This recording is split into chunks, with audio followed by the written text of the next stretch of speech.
संजय ने आज अपने नए जिम की ओपनिंग की थी। आज उसके जिम का मुहूर्त था। संजय बहुत खुश था। उसका सालों का सपना आज पूरा हुआ था। संजय एक अनुभवी प्रतिभाशाली जिम ट्रेनर रह चुका था। उसका सपना था कि एक दिन वो अपना खुद का जिम खोलेगा और आज उसकी वो इच्छा पूरी हो गई थी। उसका नया जिम बनकर तैयार हो चुका था। संजय सर, मैं भी आपके जिम में नौकरी करना चाहता हूँ। आपके बारे में बहुत सुना है। आपके यहाँ नौकरी करूंगा तो मुझे बहुत कुछ सीखने को मिलेगा। हाँ, क्यों नहीं। वैसे भी अभी मैं जिम ट्रेनर ढूंढ रहा हूँ। मुझे तुम्हारी ही तरह और भी अनुभवी जिम ट्रेनर चाहिए। ठीक है, तुम कल अपना ट्रायल दे देना, मैं देख लूंगा। मैं तुम्हारे लिए बहुत खुश हूँ संजय। तुम कब से सोच रहे थे कि अपना जिम खोलो और देखो आज तुम्हारा अपना जिम है। संजना, ये सब हनुमान जी की ही कृपा है।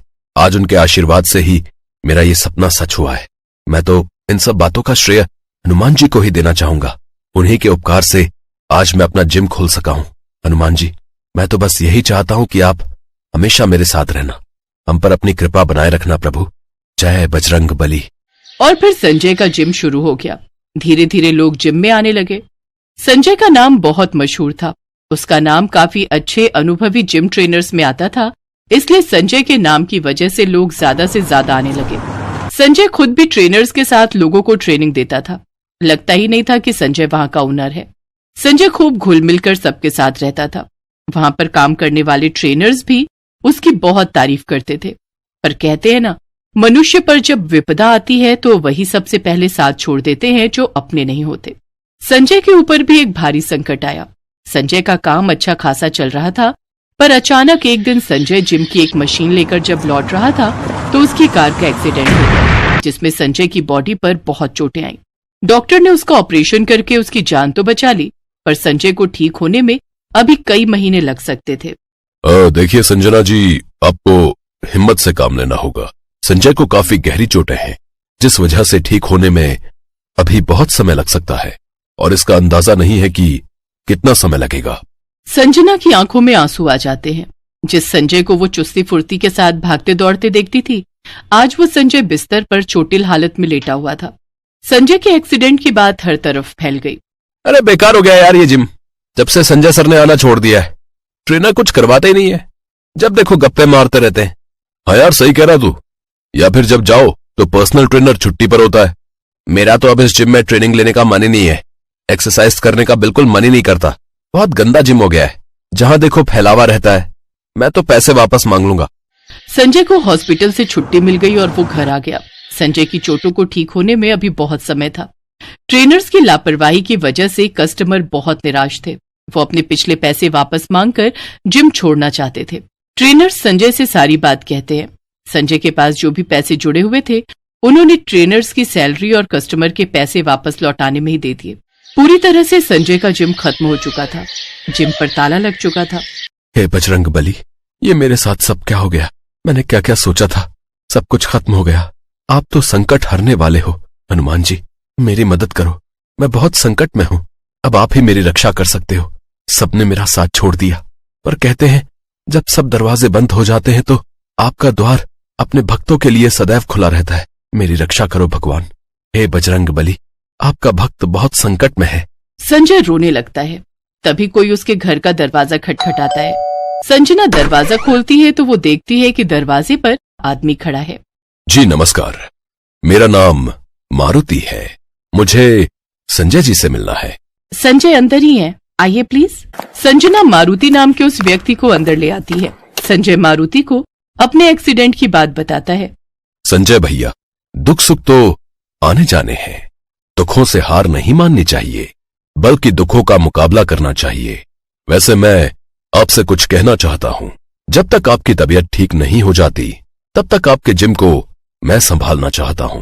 जब आपकी तबीयत ठीक हो जाएगी, तब आप अपने जिम को संभाल लेना। पर मारुति, मेरे पास तुम्हें देने के लिए अभी सैलरी नहीं है। तुम मेरा जिम संभालोगे तो मैं तुम्हें तनख्वाह नहीं दे पाऊंगा, क्योंकि अभी एक भी क्लाइंट नहीं आया है। कोई बात नहीं संजय भैया, अब मैं आपसे तनख्वाह तभी लूंगा जब आपका जिम चलने लगेगा, लोग आने लगेंगे। अब आप आराम से रहो, मैं आज से ही ये काम शुरू कर देता हूं। संजय तो मारुति को एक साधारण जिम ट्रेनर समझ रहा था, पर उसे नहीं पता था कि साक्षात बजरंगबली वीर हनुमान जिम ट्रेनर बनकर उसके जिम में ट्रेनिंग देने आए हैं। वो उसकी मदद के लिए आए हैं। हनुमान जी मारुति के रूप में जिम ट्रेनर बनकर जिम में एक बार फिर से शुरुआत करते हैं।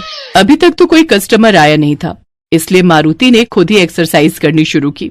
उस दिन एक लड़का जिम में पूछने के लिए आया। उसे लगा कि संजय ने दोबारा जिम शुरू कर दिया है। संजय सर ने दोबारा जिम खोल लिया है। संजय भैया अभी कुछ दिनों बाद आएंगे, तब तक मैं जिम का ट्रेनर हूँ। इस जिम को मैं संभालूंगा। आपको सीखना है तो मुझसे सीख लो। पर संजय भैया को हम जानते थे। मुझे नहीं पता कि आप कैसा सिखाओगे। देखना चाहते हो तो आज थोड़ा बहुत कसरत करके देख लो, पता चल जाएगा कि मैं कैसा सिखाता हूँ। ठीक है, फिर आप मुझे कुछ एक्सरसाइज बता दो। जब साक्षात हनुमान जी जिम ट्रेनर बनकर एक्सरसाइज सिखा रहे थे तो भीड़ कैसे न बढ़ती। 1 से 2, 2 से 4 करते करते धीरे धीरे संजय का जिम लोगों से भर गया। वहां इतनी भीड़ हो गई कि हर कोई उस जिम में आने लगा। जिसको देखो मारुति से सीखना है, संजय के जिम में जाना है। हर किसी के मुंह पर यही बात थी। संजय का जिम पूरी तरह से बढ़िया चलने लगा था। हनुमान जी ने संजय के ऊपर अपना आशीर्वाद रखा तो संजय भी बिल्कुल ठीक होकर जिम में पहुंचा। हनुमान जी ने कमाए हुए सारे पैसे संजय के हाथ में रखे और बोले, संजय भैया आपको बिल्कुल ठीक देखकर मैं बहुत खुश हूँ। ये इस महीने की कमाई। अब मुझे चलना है। अब आप अपना जिम संभालो। अब आपको चिंता करने की कोई जरूरत नहीं है। आपके जिम में बहुत लोग आएंगे। हे हनुमान जी, आपने मारुति के रूप में कोई फरिश्ता मेरे पास भेजा है। मारुति, तुमने तो सब कुछ ठीक कर दिया। तुम्हारे आ जाने से मेरी सारी चिंता दूर हो गई। जय बजरंगबली, आपकी सदा ही जय हो। मारुति, तुम्हारी भी तो तनख्वाह बनती है, तुम भी तो इसमें से कुछ रखो। सारे पैसे तुमने मुझे ही पकड़ा दिए। और तुम कहाँ जा रहे हो भाई? तुम यही रहो ना मेरे साथ। नहीं संजय, अब मैं और नहीं रुक सकता। मुझे जाना होगा। मुझे तो तुमने पुकारा था, इसलिए मैं आया था। और मेरी तनख्वाह तुम भक्तों का प्रेम है। तुम भक्त मुझे प्रेम करते हो, मुझे उसी में आनंद आता है।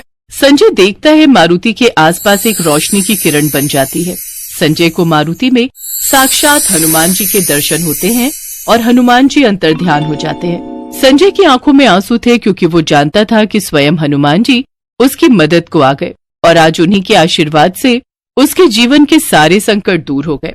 संजय हनुमान जी को प्रणाम करता है और उन्हें अपनी सहायता के लिए धन्यवाद कहता है। एक बार की बात है, भगवान राम और देवी सीता बैकुंठ धाम में अपने राजमहल में बैठे वार्तालाप कर रहे थे। हनुमान जी भी वहीं बैठे थे।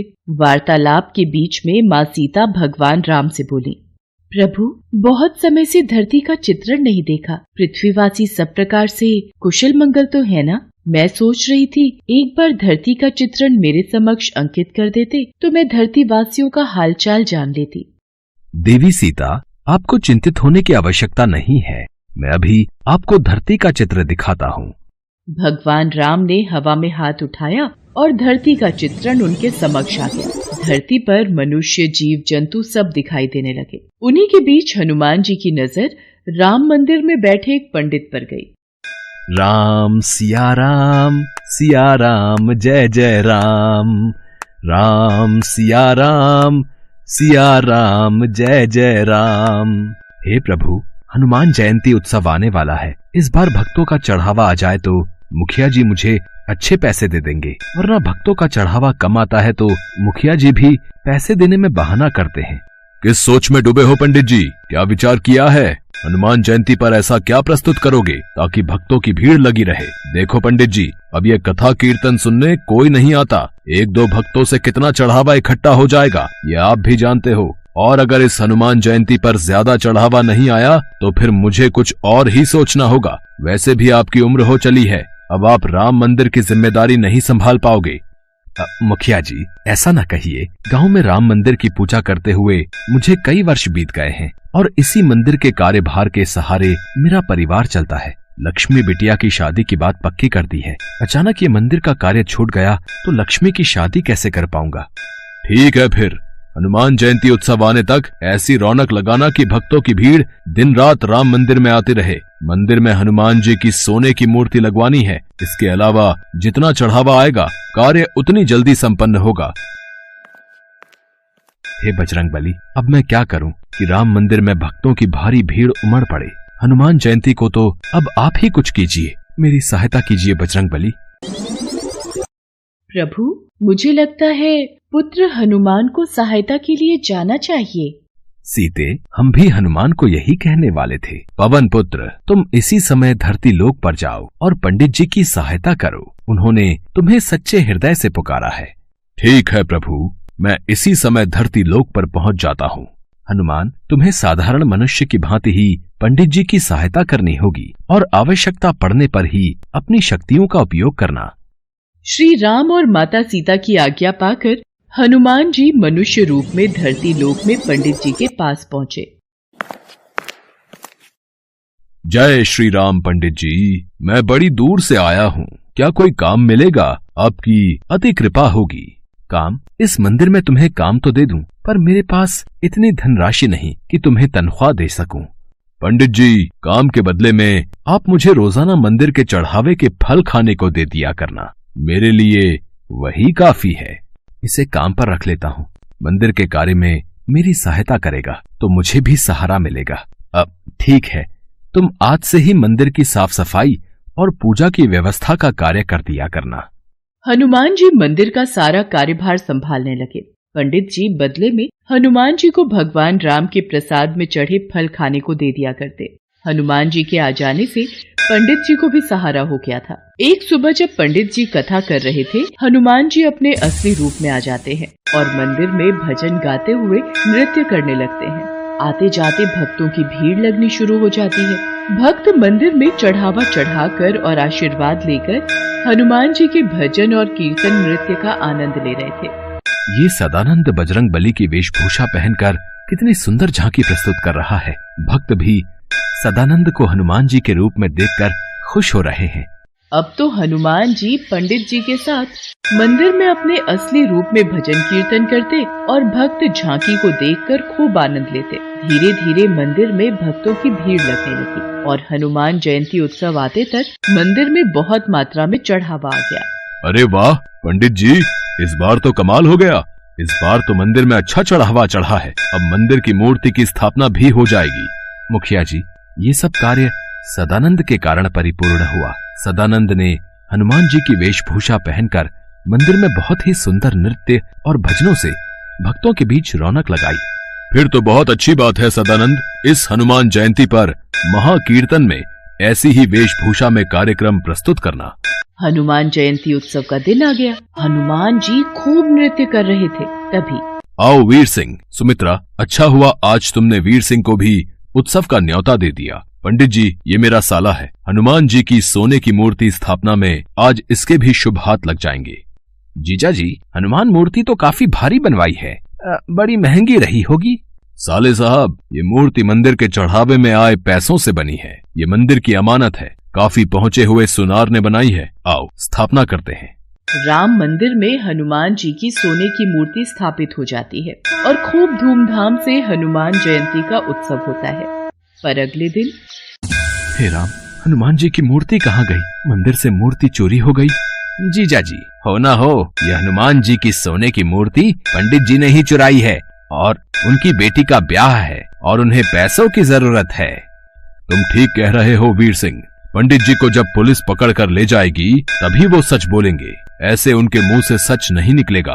पुलिस को बुलाओ, पंडित को गिरफ्तार करेगी।